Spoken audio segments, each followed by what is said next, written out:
વાગરામાં ઈદે મિલાદની ભવ્ય ઉજવણી કરવામાં આવી હતી. જુમ્મા મસ્જિદથી ભવ્ય જુલુસનું પ્રસ્થાન કરવામાં આવ્યું હતું.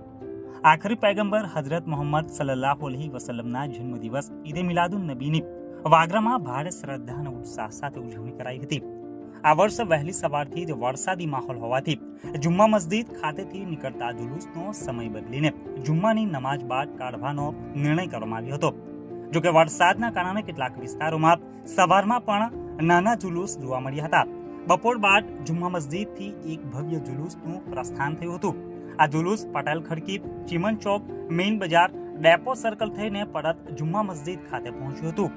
આ જુલુસમાં બાળકોથી લઈને વડીલો સુધી મોટી સંખ્યામાં મુસ્લિમ સમાજના લોકો જોડાયા હતા. સૌએ ધાર્મિક લિબાસ પહેરી હાથમાં ધાર્મિક ઝંડાઓ પકડ્યા હતા. જુલુસ દરમિયાન શ્રદ્ધાળુઓએ ધાર્મિક નારાઓ લગાવ્યા અને નાત શરીફનું પઠન કર્યું હતું, જેનાથી સમગ્ર વાતાવરણ ભક્તિમય બની ગયું હતું. વરસાદી વિઘ્નો છતાં લોકોનો ઉત્સાહ જરાય ઓછો થયો ન હતો. ભરૂચ જિલ્લાભરમાં પણ ઈદે મિલાદની શાનદાર ઉજવણી કરવામાં આવી હતી. આ પ્રસંગે વાગરામાં ઠેર ઠેર સરબત, દૂધ, કોલ્ડ ડ્રિંક્સ, કેક અને ચોકલેટ સહિતની નિયાજનું પણ વિતરણ કરવામાં આવ્યું હતું.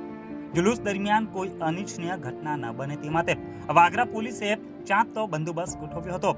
આ ઉપરાંત વાગરાની જુમ્મા મસ્જિદ અને અલમદીના મસ્જિદ સહિત વિવિધ સ્થળોએ પાક મુબારકની ઝિયારત પણ કરાવવામાં આવી હતી. આમ વરસાદી માહોલ હોવા છતાં વાગરામાં ઈદે મિલાદના પર્વની ઉજવણીએ ભાઈચારા અને કોમી ઇખલાસનો અનોખો સંદેશ આપ્યો હતો. વાગરાના વાંટા હોલ ખાતે મુસ્લિમ સમાજ દ્વારા દાવત-આમ નિયાજનું આયોજન કરવામાં આવ્યું હતું. આ ધાર્મિક કાર્યક્રમમાં મોટી સંખ્યામાં મુસ્લિમ ભાઈ બહેનો ઉમટી પડ્યા હતા. આયોજકો દ્વારા સૌને સ્વાદિષ્ટ ભોજન પીરસવામાં આવ્યું હતું, જેનો ઉપસ્થિત રહેલા તમામ લોકોએ ઉત્સાહપૂર્વક લાભ લીધો હતો.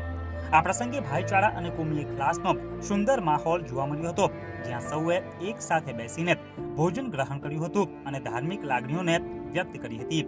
આયોજન સમાજમાં એકતા અને સદભાવનાને વધુ મજબૂત બનાવનારો પુરવાર થયો હતો.